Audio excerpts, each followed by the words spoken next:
Happy listening from our sponsor SVS, acclaimed for punching well above their class. Experience thrilling and immersive sound from SVS speakers, subwoofers, and cables. Join the sound revolution today. Visit svsound.com. Now on with the show.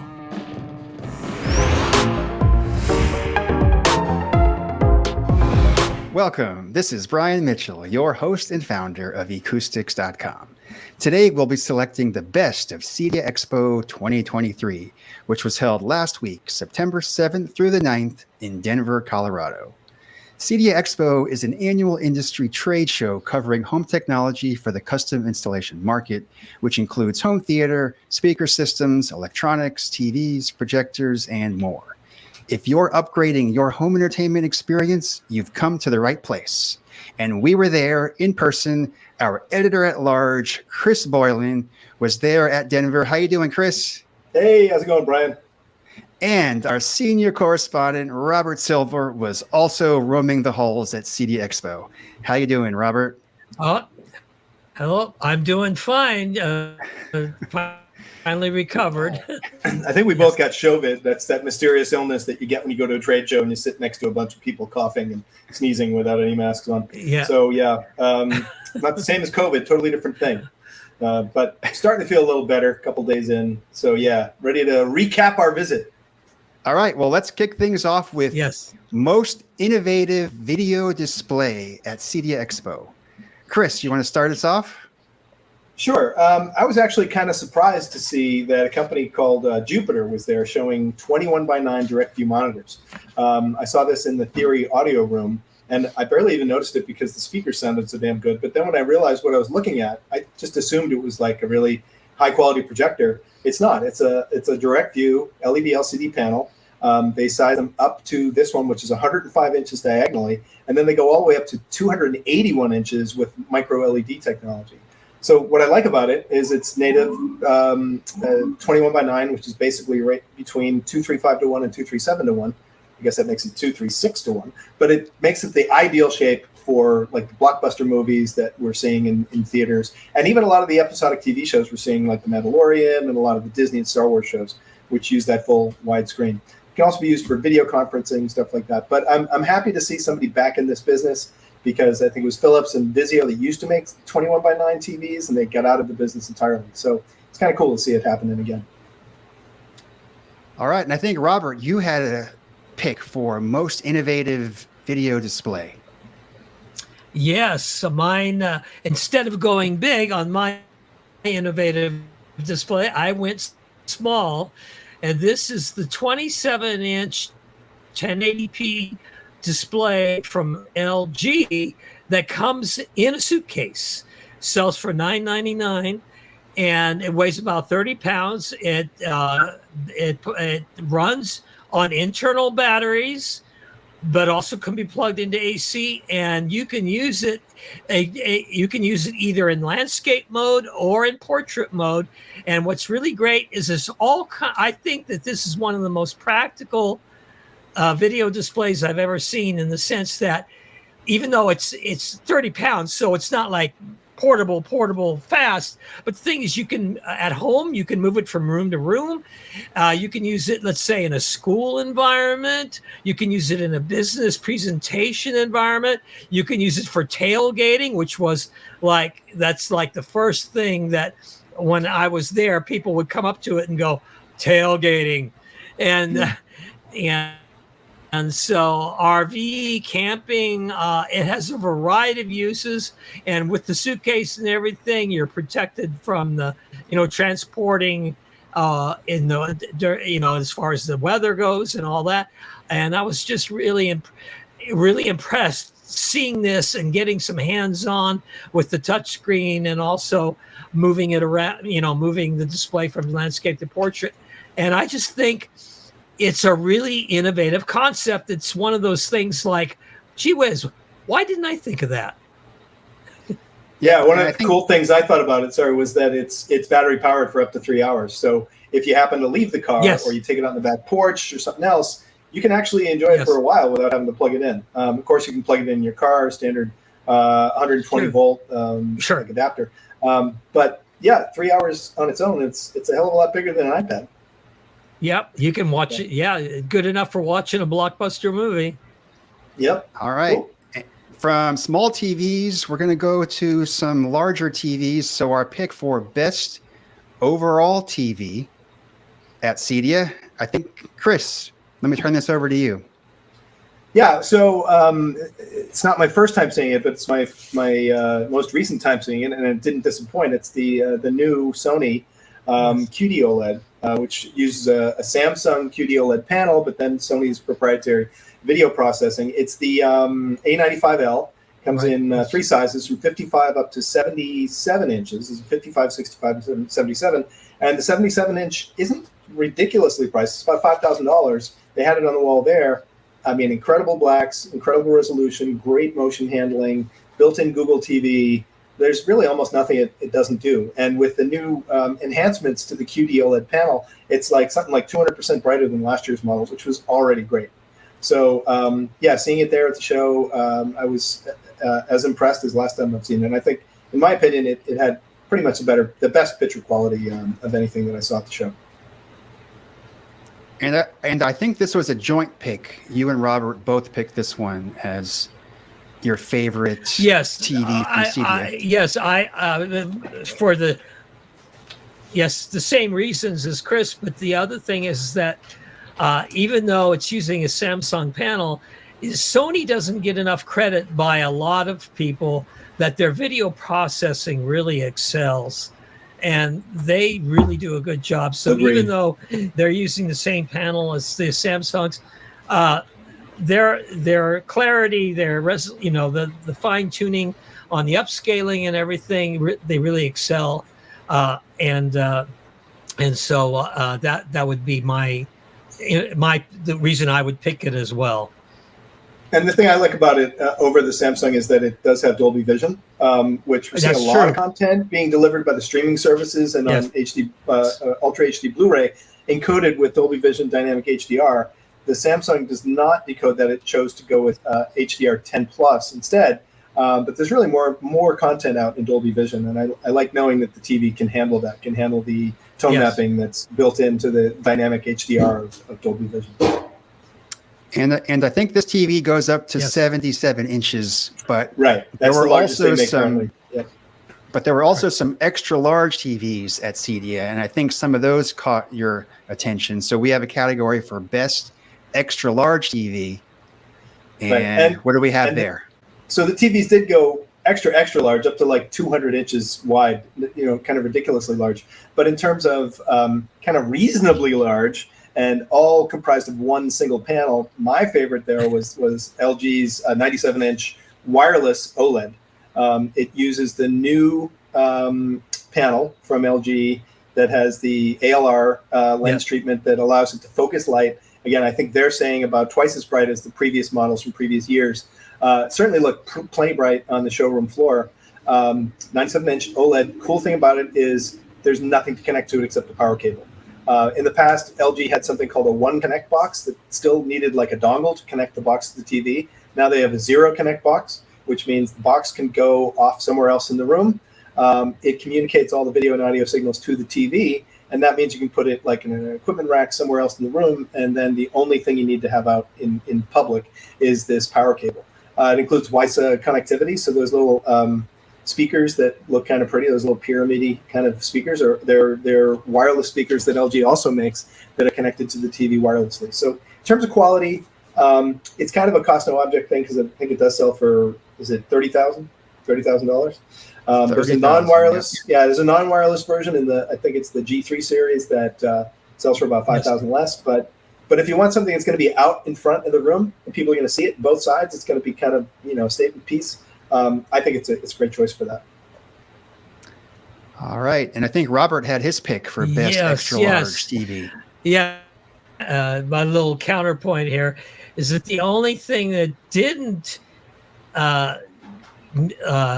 make me decide on the LG as my favorite big TV was the fact that the One Connect box Zero Connect box. I'm sorry. Mm-hmm. It has to be Zero Connect box has to be position line of sight to the TV. has a range of 30 feet, but you can't put the box in, hide the box inside of a cabinet.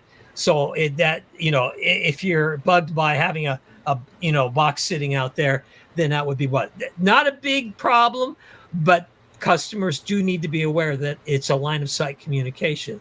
So for my pick, I decided to go with the 100-inch UX ULED TV from Hisense. And one reason is I was going more for a value proposition. At $10,000 for a 100-inch TV, it's a third of the price of the LG.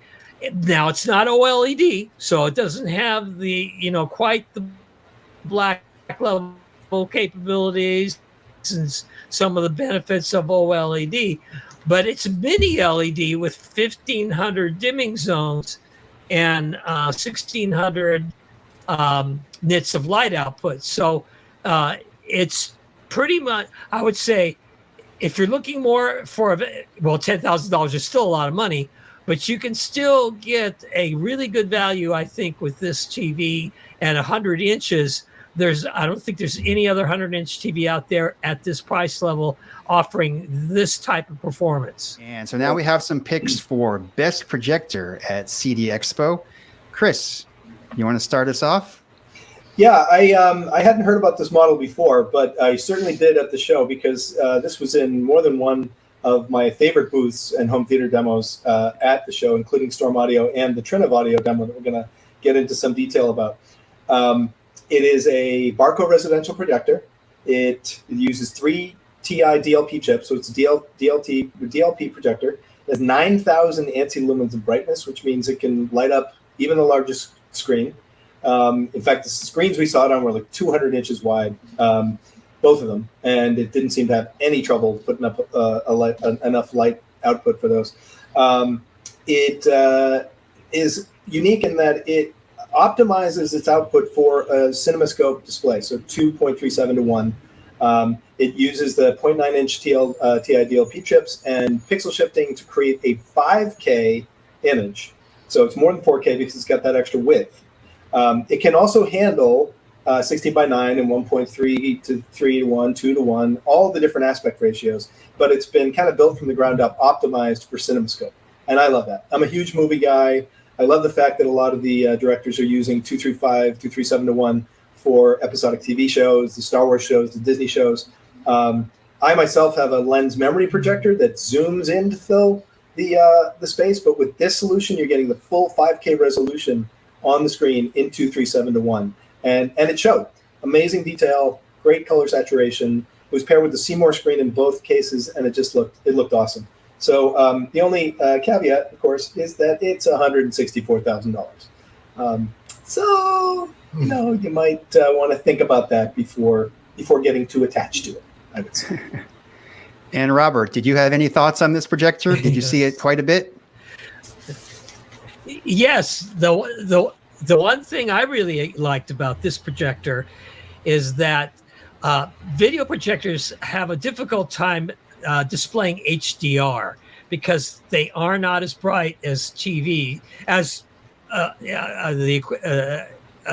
high-end TV that can display lots of light output for HDR. And at 9,000 lumens output, there's enough light output to really do a good job on HDR. And I think that really bolsters the image quality in addition to resolution, video process, the other video processing that's in the projector and everything. That the HDR, you have a projector that can do HDR properly. All right, that was the projector category, and now we're going to move on to something near and dear to me, and that's the sound categories. And there wasn't a lot of 2-channel sound at CEDIA, but I think you guys did come across something that was quite unique. Well, I have not actually heard Focal's Grand Utopia speaker ever before, and this was their Grand Utopia EM Evo. Everyone's using Evo these days. Storm Audio's got an ISP Evo processor. LG's got their Evo panel. Evo's the buzzword, I think, of CEDIA 2023. So it's a 4-way speaker, as you can see. It's beautiful to look at. and beautiful to hear. What you see in the middle is actually, if those of you are not listening to the audio-only version of this, there is a picture of the amplifier used to drive these speakers, and that's the name statement, which is a preamp processor and amplifier. Yes. Also gorgeous, perfectly at home, just sitting in the middle of your living room. And it should be. I mean, it's $300,000 for the name statement and $280,000 for the speakers. So we're talking $580,000 for a stereo system. And I was surprised that they put it out in the middle of the floor, didn't build it into a booth, because it was a lot of sound to compete with. But compete they did. And honestly, even when the floor was crowded, you could hear these speakers coming through. Deep extended bass, excellent articulation, imaging, rock solid. It sounded even better later in the show when kind of a lot of the people filtered out, so we could really kind of lean in and listen to what they were doing. And if times turn tough, then you can always trade the system for a house. There you go. Right? So Robert, kind of hedging your bets. Hear these? Yes. Yes, I did. In fact, I was actually wandering from another booth, and I just wandered over and I saw the speakers, and then I heard them, and I go, how are these so clear? It was to me. Now I'm going to be exaggerating a little bit here, but it was like these speakers were so good that everything else in the hall seemed like just noise, in terms of other speakers that were on the floor. These speakers just. I think the Focal people are going to quote you on that. Yeah. Everything else was just noise. Robert Silva, eCoustics. No, I was just really impressed. I mean, I've heard Focal speakers before, obviously, but I haven't heard. Yeah, it's something unique about Focal. They're French. Just fantastic. Yeah. French. Being French is not what makes them unique. But they started as a speaker driver manufacturer, so they make all their own drivers. A lot of high-end speaker companies buy their drivers from third-party manufacturers. Focal does not. They build all of the drivers purpose-built for the models that they deliver, and it shows in the sound. Right. So over $500,000 for the Focal system as displayed in the photo. $580,000. Yep. And that doesn't include the streamer, which is probably another $5,000. All right. Yeah. Chump change. All right. And we're going to stick to the cost no object category. And this was best sounding overall room at CEDIA Expo. This one's hard to believe. Yes. Honestly, this one was very special. Trinov Audio is well known in the CI market, home theater market, for building processors like the one that some of you will see on screen. You have the visual version of this. But it is what they're doing this year is something brand new. It's called waveforming. And what they're doing is they're basically analyzing the bass frequencies in a room and identifying how all of the speakers interact with each other and with the room itself, so they can shape the wave of the bass to provide really uniform bass response everywhere in the room. And people have promised this before. I haven't really heard it. I've heard this, and they totally live up to that promise. They basically have an array of subwoofers in the front that transmit sound, an array of subwoofers in the back of the room that absorb the sound by canceling it out. And this prevents the bass waves from bouncing back and forth and creating a very unbalanced bass response. And to demonstrate, what they did was they played us a very low bass sweep and went from 20 hertz to 100 hertz. They played it without the processing. And it's like, okay, there's 20 hertz, it's pretty loud, and then it dips at 30, and then it comes back up at 40 or 50, and then it dips at 60. Basically, it's a very uneven response with exaggerated loud bass in some frequencies and a complete lack of bass in others. They turned on waveforming, and it was literally ruler flat from 20 hertz to 100 hertz, the most uniform bass response I've ever heard. It wasn't just the bass. The speaker company Ascendo makes these point source drivers that they use for the whole 43 channel system. So it was 43, including 24 subwoofers. And they created just a wonderful sense of image specificity, a very seamless kind of soundstage all over the room, above, behind, sides, etc. But they also Trinov proved you don't need 24 subwoofers to do that, although that's ideal, that's optimum. you could do it with 5 in the front, 3 in the back. And they demonstrated that in one of the clips from John Wick 4, and it was amazing. Just this hit your gut, solid bass, really precise, really loud, really deep. And they could do that with just 5 subwoofers. I know just 5 subwoofers, probably still beyond the reach of most people, but it's an expandable system that only gets better and deeper the more subwoofers you throw at it. Robert, what did you think? You heard the demo too. Yes, I would come to the same conclusion. I mean, I would be more than happy with just 5 subwoofers. In other words, exactly. Yeah. In other words, obviously, running the entire system was 43 channels in total. It was just it was 125,000 watts of power. Over 125,000 watts, which is nuts. You probably wouldn't have enough electricity to run it in a home. Maybe not. But yes, using 24 subwoofers, I mean, absolutely pristine. Not only pristine deep bass, but layered bass and texture and everything. But even when they reduced it down to 5 subwoofers, I was still more than satisfied with what I heard. I mean, it was like, oh, this is, because I'm always kind of bugged with the unevenness in subwoofer response with standing wave issues and things like that. Yeah, I mean, as a reviewer, it's so hard to set up a subwoofer. Yeah. Right. Yeah, I mean, anytime I try to add 2-3 subs into the mix, it's just a very time-consuming process to try to get even bass response. But with a single subwoofer, it's almost impossible to get good bass everywhere in the room. I mean, you get it in the sweet spot, and that's what you optimize for, and the rest of the room be damned. Fortunately, I always get in the sweet spot because I always get into the room before everybody else does to watch the movie. But my wife isn't watching this; she's going to steal my seat next time. But anyway, so very impressive. Definitely delivered on the promise that every seat is the best seat in the house. Yes, absolutely. Yeah. So do you guys have any idea when they pared it down to the 5 subwoofers, like what that system would cost? I don't have the individual. So I don't think anyone did the math on how much the system cost. All they were willing to say was well into 7 figures. So I mean, it's over $1 million. I mean, the projector alone, they were using that barcode projector. It's 164,000. But when you add in all the amplifiers, 43 amps, 43 speakers, these massive subwoofers, the Seymour Excellent screen, it was really a statement kind of cost no object system. If you pare it down to 5 subwoofers, obviously, eventually this is going to trickle down. I think right now, if you want to get this in your house, it's probably going to be out of luck. The hardware is all production, but the software they're still doing final testing on. So what they want to do, Trinoff, this is they want to be a part of any project moving forward to make sure they can use this as a learning experience and a training experience for the dealers on how to set up a system like this.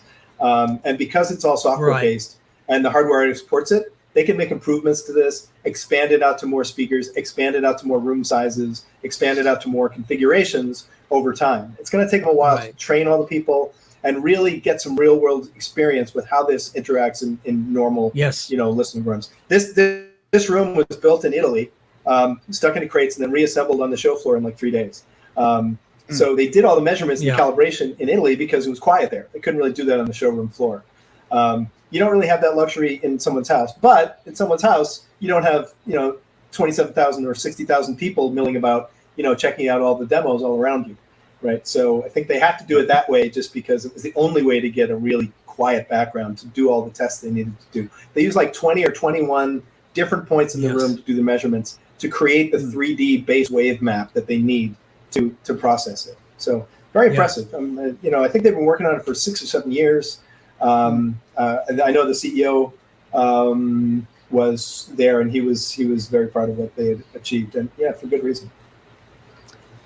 All right, we are going to move along here, and it's not going to seem quite budget, but we're going to call this best budget home theater sound as our perspective. Yeah. So there's a speaker designer named Paul Hales. Paul Hales, technically, but he goes by Paul. He's worked for a number of different companies over the years, designing amazing speakers, sometimes in the cost no object, sometimes more budget. And what they showed at the Theory Audio Technology booth, I think that's the name of the company, right? Theory Audio Technology. Theory Audio Design. Theory Audio Design. Thank you. So Theory, I'll just call him Theory for short. He was like, this is not going to be your average demo. I'm going to play music, right? And of course, we're going to blow stuff up at the end. But I definitely want you guys to hear music through these speakers because it's going to give you a sense of what they really sound like. You know what a piano sounds like. You know what a guitar and a bass and the drum sounds like. Let me play how these sound on these speakers. So what he was showing us, and they're just to the left in the picture of his head, for those who can see, can follow along in the video. It's a 9-inch speaker that goes in the ceiling or in the wall. It's the IC6. It's actually a 6 or 6.5-inch coaxial driver. So the center compression driver is in the middle and a woofer around it. So kind of considered a point source driver. And they played these in-ceiling speakers, just a pair of them in the wall in front of us. And I turned to Carlo from Secrets of Home Theater and High Fidelity, who was next to me at the demo. And we just looked at each other like, can you believe what we're hearing? Because it was just two little speakers in the wall, sell for $675 each. Okay, this is why it's a budget solution. That was, keeping up with the bigger speakers that we saw all over the show. It didn't go below about 60 hertz in bass, but that's still pretty solid. That's like, okay, it's not the lowest octave and a half of what you can hear, but it's a lot lower than a lot of these tiny little satellites go. And the cool thing, the beauty about this is that this little 9-inch speaker in the wall, in the ceiling, can also go into a pendant attachment for like an extra $70, and then they hang down from above as like art or architectural speakers, or they can go into a cabinet for all one play, on wall placement. They played every version of that, same speaker in every case. It sounded the same, no matter where they put it. Of course, the sound stage was a little different depending on where the sound was projecting from. Right. But it was like an amazingly balanced sound. And then when they brought in the subwoofer, which is a little thin in-wall subwoofer that they used in walls, they mounted that on the rafters up in the ceiling, and then that brought the frequency response down to like 24 hertz. And then it was like it would compete with a pair of like audiophile mini monitors. So for basically $1,350 a pair, plus the amplification, plus the sub, it was a killer sounding speaker. Gotta say. Yeah. Robert, what do you think? You went to the demo a little after I did. Yeah, I think it's brilliant that they're able to design a driver that that can accommodate all these different form factors. In terms of, like you say, the pendant, the in-wall, on-wall, whatever, and that it just it's just like when they're saying is that not only do they save a lot on the fact that they just have to make this one model of speaker instead of dozens of models to accommodate different or thousands of models. They like say, there's competition. You want to, you want to do a pendant? Yeah, we'll stick this thing in a pendant. I mean, I can imagine that when somebody like for the installers, as far as like, hey, I need a dozen of these in pendants. Oh, no problem. We'll have them to you in a blah blah blah time frame or whatever. We'll deliver to In other words, it's like you could almost do it on site. It's like crazy. And adding the pendant only adds like what, $70 to the cost of the speaker, $80, whatever. It's not very much. And these pendants look nice. They look like anything you'd see in a stylish kind of living room or media room. And what I was a little bit surprised about was that even though they were hanging from the ceiling in the pendants, the sound stage was right in front of us. It actually projected the sound down. So we didn't feel like we'd have to look up to imagine where the singer was or the instruments. They were still down here, kind of pretty close to ear level. Didn't sound like the sound was coming from above. And I guess the sound is just kind of projected down using this point source driver in a way that, a lot of pendant speakers probably couldn't do as effectively. So kudos to Paul Hales and his ability to do that with such a small and fairly inexpensive speaker. But I do think with Theory System, you have to buy everything through them. You have to buy the amplification. It's not just the speaker. They're passive speakers. They require their own amplifier controllers, the ALCs. Amplifier. ALC is what it stands for. It's basically it's an amplifier with digital controller and digital processing built in. And the 4-channel version of that, the cheapest one you can get is about $2,000. But the 4-channel amp, of course, can drive 4 speakers if you want 4 independent channels, but can drive up to 16 of the Theory speakers because the speakers are so efficient that even if you put them in series, they still get to very high listening levels, and the amps have a whole lot of extra headroom. So they said that with a 4-channel amp, if you're putting in like a restaurant system or a system that's to fill a very, very large room, each channel can actually drive 4 speakers. So you can have those throughout your ceiling and provide a really cool uniform sound throughout, even the largest home with, fairly nominal investment. So. Right. But yeah, you can't just mix and match them with other companies' amplification. You do have to keep it all together. Right. Well, everything we've talked about so far is pretty custom installation oriented, but there are some new wireless technologies on the horizon, and we do have a category for that: best wireless multi-channel audio. The concept is to eliminate all the speaker wire, so you don't have speaker wire running all over the place, except you do have the compromises. You do have to plug the speakers into AC power. But yeah, of course. The idea is being able to do home theater using, let's say, have a central hub or a transmitter that transmits the audio wirelessly to all the speakers in the room. And the WiSA has been the main system, but now DTS, and we all are familiar with DTS from DTS surround sound. In 2021, they introduced a 5-channel wireless system, but this year at CEDIA, they debuted, or they displayed a 12-channel system. So now the things are getting a little bit more competitive because WiSA has had a long track record in developing this type of technology, but DTS is a name, and they've leapfrogged in technology to come up with their 12-channel system. So basically you have 2 possibly competing type systems that could both be very effective, but it just depends on implementation. And I'll let Chris talk a little bit about the implementation on DTS Play-Fi.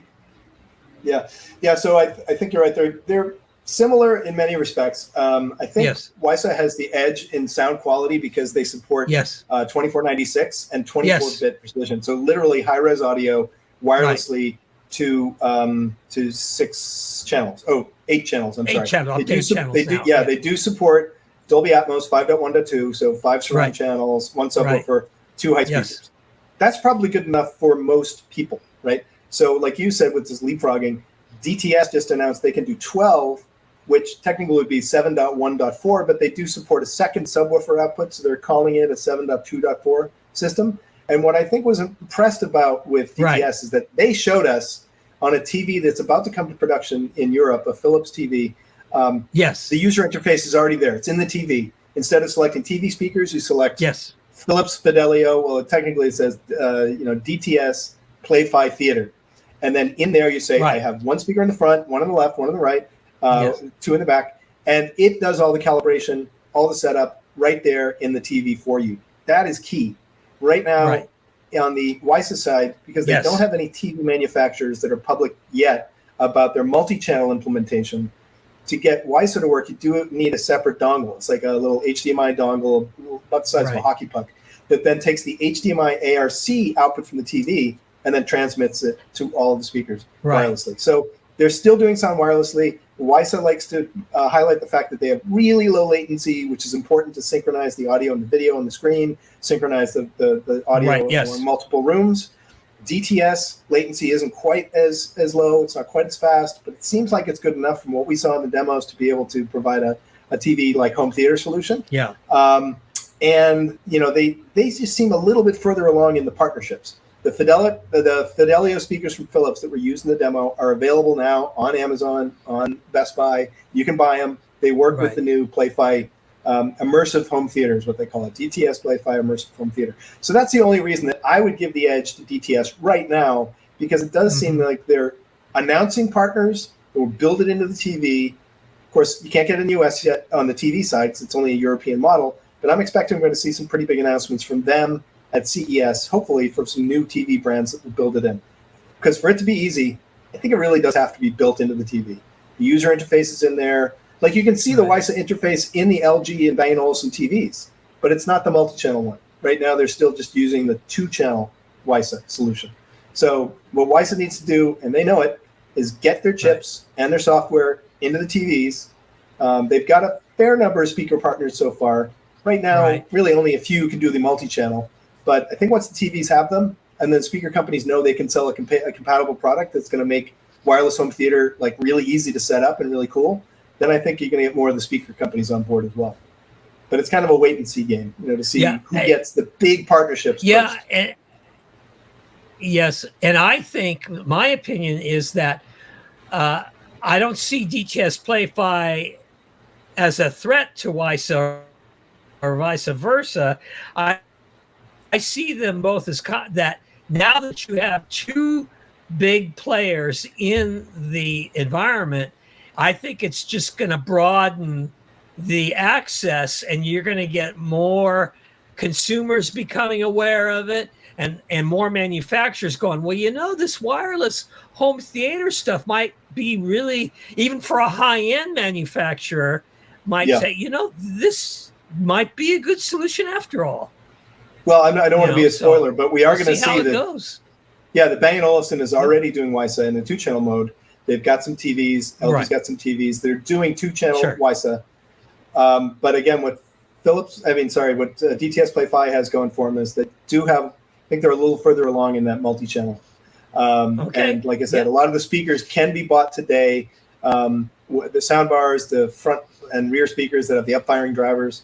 It's just a question now of seeing not US made, but TVs in the US market that include DTS Play-Fi. And the good thing is for speaker makers, right? They don't necessarily, it doesn't have to be an either or, right? If let's say TCL and SoundSense or somebody comes up with DTS Play-Fi, and then maybe LG expands to WiSA with multi-channel, all speculation at this point. But if the two different vendors are in different models, speaker makers could include both. It could. I don't think there's any kind of exclusive relationship they need to make with one or the other. Yes. You see receivers and speakers that have Apple AirPlay built in, AirPlay 2, but they also have Chromecast Direct. They also have, they decode all the individual surround sound modes. So you could have a speaker system, 7.2.4, that has the badge for DTS Play-Fi and WiSA. No reason that they couldn't. And they'd have to have the technology built in, and there's a licensing fee involved with that. But from what I understand, the license costs are not that high. These TV makers just have to, acknowledge the fact that it's a big market, that they're better off using somebody else's technology rather than trying to do their own. And they can create this kind of universal standard where, homeowners, consumers, TV buyers, apartment dwellers, whoever, can do wireless immersive surround sound without complicated setup or any speaker wires. So I'm pretty excited, but still, it's always right on the cusp. So let's see what happens at CES, see if we have some big announcements there. Right. Yeah. Moving on, we're going to talk about some honorable mentions, some sights and sound of CEDIA that really caught our attention. And this is the Storm Audio Grimani Systems Storm Audio. Yeah, it's a cool name. So I don't know if I call them honorable mentions. They in and of themselves, they were outstanding in sound quality and visual quality. But I mean, it's hard to pick a best. I mean, I just think Trinov's demo was so different that it just stood out among what was out there as being very different. Right. What's different about the Grimani system and Storm Audio is they've changed basically the whole way they deliver sound to the home theater, how you route the sound within the home theater installation. So instead of using analog cables, which everybody else uses between the preamp processor and the amplifier, what the Storm Audio ISO Evo processor does is it's 100% digital domain, takes a digital audio signal coming from, in this case, the Kaleidoscape server that's showing 4K, Dolby Atmos content, and processes that into, in this case, it was a 23-channel output. I think they can support up to 32 in some of the processors, 48 in some of the other processors. And it basically, the only connection between that preamp or the only audio output from the preamp is a single Cat6 Ethernet cable. That's cool because it simplifies the rack. It eliminates a lot of the errors that people make when connecting all these different channels. Like, I just did the test tone, and my left channel is really the right channel, and my right channel is really the surround channel. And then you have to go back and figure out which amp is wrong. As those who see the video version of this will see, there's basically the output of the processor goes into a network switch, and this is an off-the-shelf $200-300 network switch that then feeds each individual amplifier with the signal that it needs to reproduce that particular channel. So they're active loudspeakers, these Gramani system speakers, but the amps are all still located in the main equipment rack. So simple installation, everything is done digitally in a network, no need for analog cables. The only thing you're running into the room at that point is speaker cables. And that's easy. Installers know how to wire thin speaker cables through the wall. They don't have to worry about networking, networking cable, power cables to the individual speakers.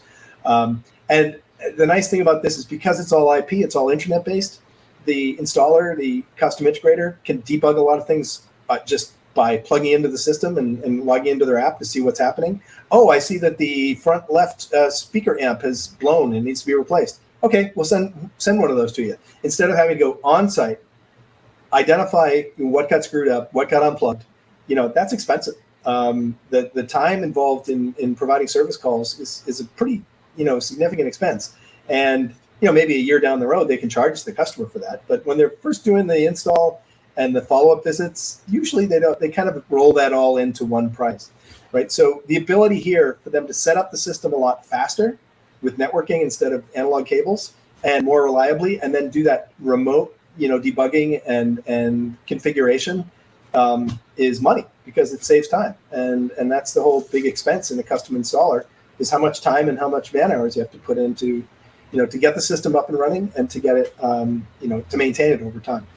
So that's pretty cool. And this is the first CI channel product that's come to market with this AES 67 multi-channel audio over IP. Robert, anything to add about this booth? Not really. I was going to say is that the proof is in the pudding. I mean, the result, the listening result was great.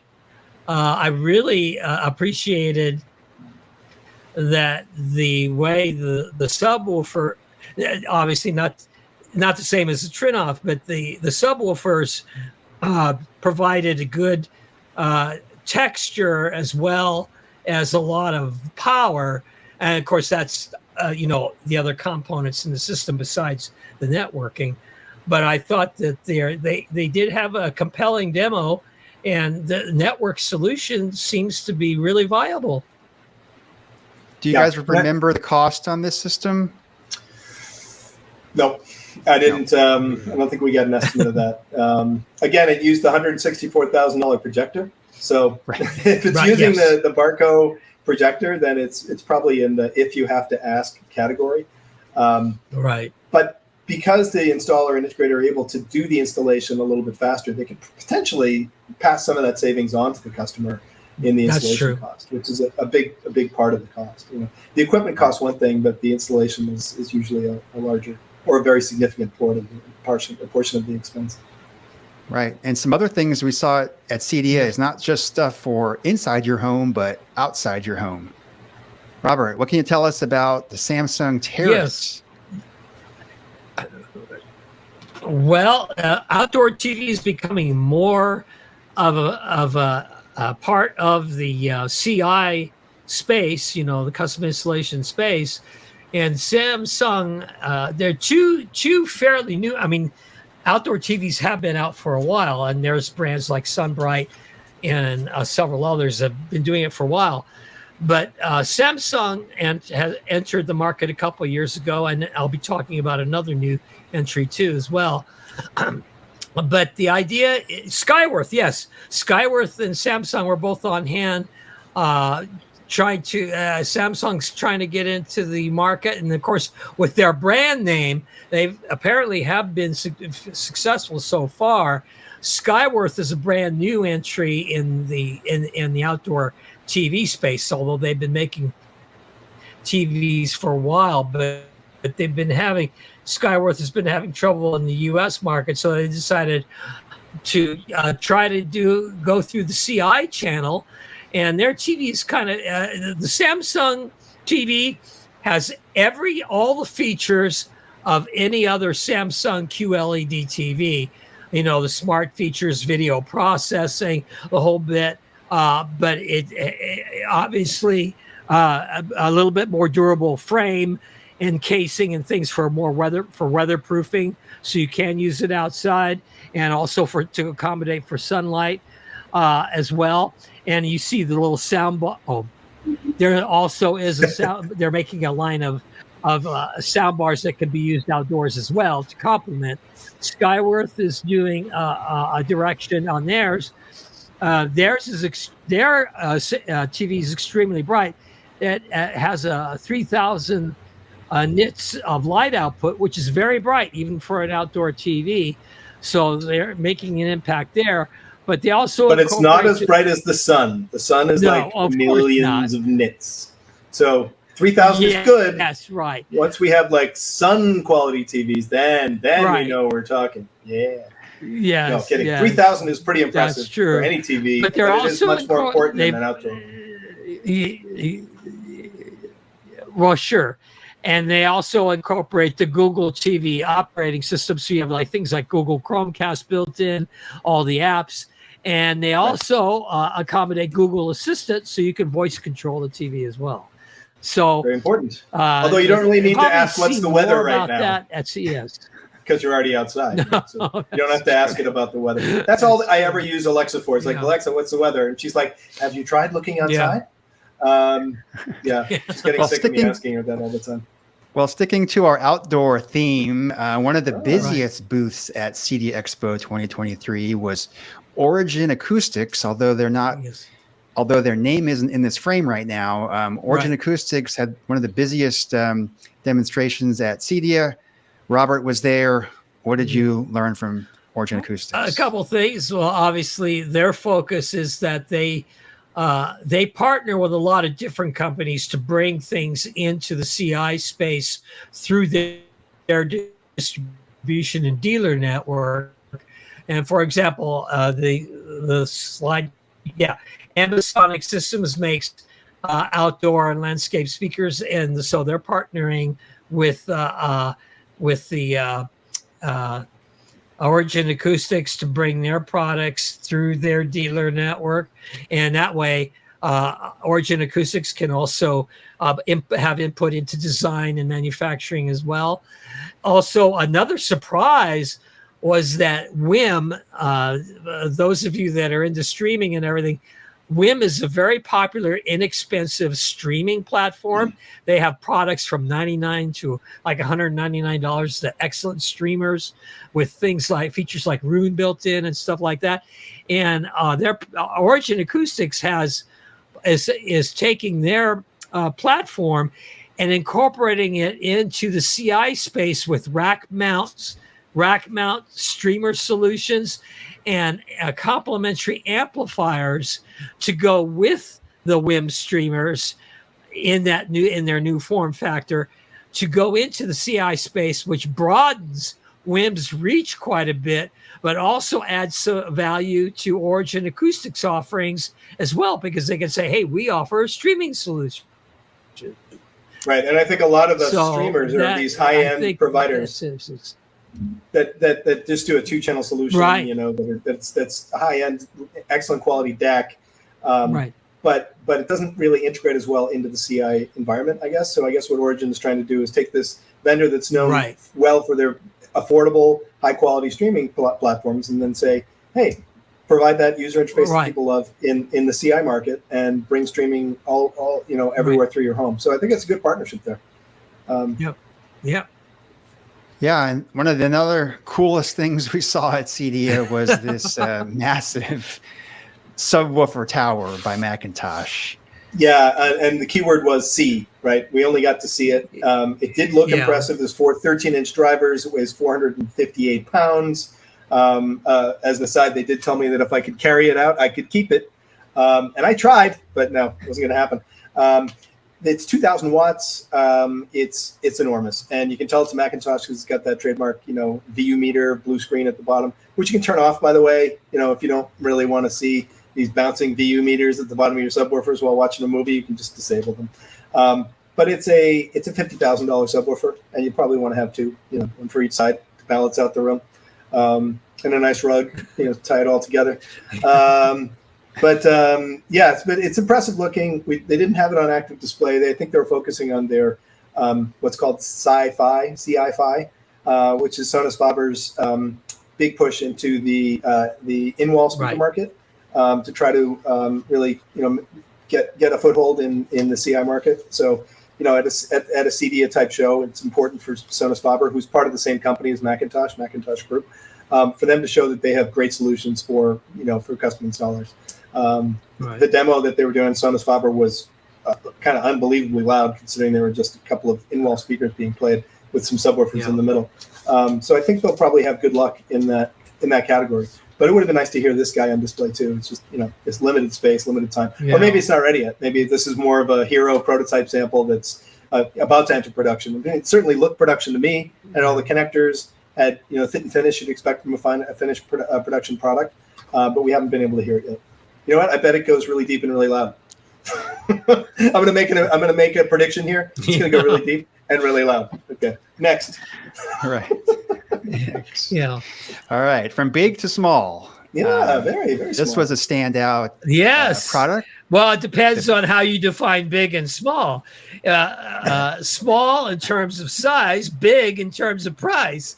But this is the Bang & Olufsen Beolab 8, and it's a bookshelf speaker or stand mount speaker. I mean, you can do both, either one. Yep. And the main thing is their design. Like when a lot of speaker makers are trying to hide their speakers in the CI space, put them in the wall and stuff like that. Bang & Olufsen really designs their speakers and products to stand out, to be like, the feature of the room, Right. And they want to be seen and they're be very heard. well designed. I mean, they look great. Right. Right. And and the Beolab 8, these guys, it might be small, but they're what $5,500 a pair for the bookshelf. And if you want to do stand mount, there's like $7,000 a pair. And then Chris might have a comment. Well, where else can you actually find products that look like this? And the answer is really nowhere. Bang & Olufsen's trademark is their look, and also great sound. Yes. But you're not really just paying for the sound. You're paying for the presentation. You're paying for products that are unique. Yes. Flat out. Where else do you see a sound bar that looks like it's made from a bamboo grill? Where else do you see? There's one of their TVs is remote control that comes out from the wall, so when you're in a hotel, you can view it. This is another example of where Bang & Olufsen was partnering with other manufacturers. We talked about WiSA earlier. LG TVs do have the wireless WiSA two-channel standard built into some of their models, and this was their 118-inch micro LED TV, which was set up to play wirelessly to the new Beolab 50s, I think, right? $52,000 a pair, but it's all right because the TV's like $237K. So it's an option. It's like chump change. Like, of course you're going to get the speakers. You're going to drop $237 on the TV. What was unique about this TV, and it actually almost made my best extra large TV, is that most of these micro LED TVs are comprised of multiple modules, like lots of different modules. So you've got like a 32-inch panel, and they put 16 of them into a TV to get like a 180-inch TV, 140-inch TV, something like that. In this case, there are still multiple panels, but there are only two. There's two panels, one on the left, one on the right. And the thing that I love about micro LED TVs is that once you see a seam, it's kind of hard to unsee it. In this particular case, the seam was almost invisible, and since there's only one, there's much less to distract you from what you're trying to do, which is enjoy the movie or enjoy the TV show. So kudos to LG for making a TV this big, micro LED, that only takes two panels. It also simplifies the installation and allows the installers to get it set up a lot quicker. I think this was in a 4K configuration. This is for the guy who doesn't like the projector being too dim or having to wait for it to warm up. It's for someone who's got money, who wants their home theater to be as responsive, as quick, as bright, as saturated, as beautiful as their TV in their living room. And because it's micro LED, it's got the same advantages of OLED, instant off, instant on, pixels, pixel level, black levels. So it's gorgeous looking set. 237 is a lot to spend on a TV. For my money, drop the size down a little bit, go with the 97-inch, and do the OLED. That's my opinion. But I know 97 is not big enough for everyone. And to further enhance the idea of Bang & Olufsen's design forward thinking, they're using LG's panel. It's an OLED TV. It's called the Beovision Harmony, and it really is trying to be as discreet as possible in your living room. So when you're watching it, it's standing up and taking notice, and it's got a nice sound bar at the bottom that reproduces the sound. When you want to put it away for the evening, you can hit a button, and what you can see, that's actually when it's open and you're watching TV. But then the previous version shows that when you hit a button, the speakers rotate up in front of the television, and the TV goes down. So if it was blocking the view, it's not blocking it anymore. It doesn't go all the way into the floor. It goes right next to the floor. And what this does is it makes it less the focus of attention in the room, and it brings the tweeters and the drivers of the speaker up to a little bit higher room height, so you can use it as like a Bluetooth speaker and play music on it when the TV's not in use. Again, Wi-Fi connection to the Beolab 90s, Right. I think of Bang & Olufsen's flagship. This was another one of those systems that just Right. really stood out, even though it was wide open on the show floor, lots of background noise, lots of people behind. These things can kick out Yes. the jams, as they say. So it was a great looking system, great Yeah. sounding system, prices up in the stratosphere as you're used to from Bang & Olufsen, but you can't get this from anyone else. Nobody else is doing this level of design in the market, period. If someone is, That's true. leave comments on the podcast or on the video and tell me how I got that wrong. Tell me who else is bringing this level of attention to detail and design into the CI market. I dare you. All right. I'm going to be in trouble now because I'm getting a lot of comments on that one, I'm sure. Well, But I anyway. think we've wrapped up our best of CEDIA Expo 2023. What, already? We're even under an hour. Any closing comments, final thoughts, things you want to add? You forgot? I'll add in my 2 cents. It's been a few years since I've been to CEDIA. Sure. After a 2021 show that didn't really happen, even though it happened, 2022 I heard great things about. They really made a comeback. 2023, if it's any indication, I'd say the market for these products and services is extremely strong. It was a very upbeat crowd. Again, I think there were tens of thousands of people. Don't quote me on the actual number, but I heard it was around 60,000. The floors were always busy, always packed. The vendors were always busy. There was always good conversations to be had. I think Robert overheard a conversation between a turntable maker and WISA about a potential partnership there. Can't go on the record about who it was, but the conversations are happening. The partnerships are being made. The products are coming out. I think people are still excited about what home entertainment products can bring to their homes in terms of enjoying all that content we love so much: movies, TV shows, music, etc.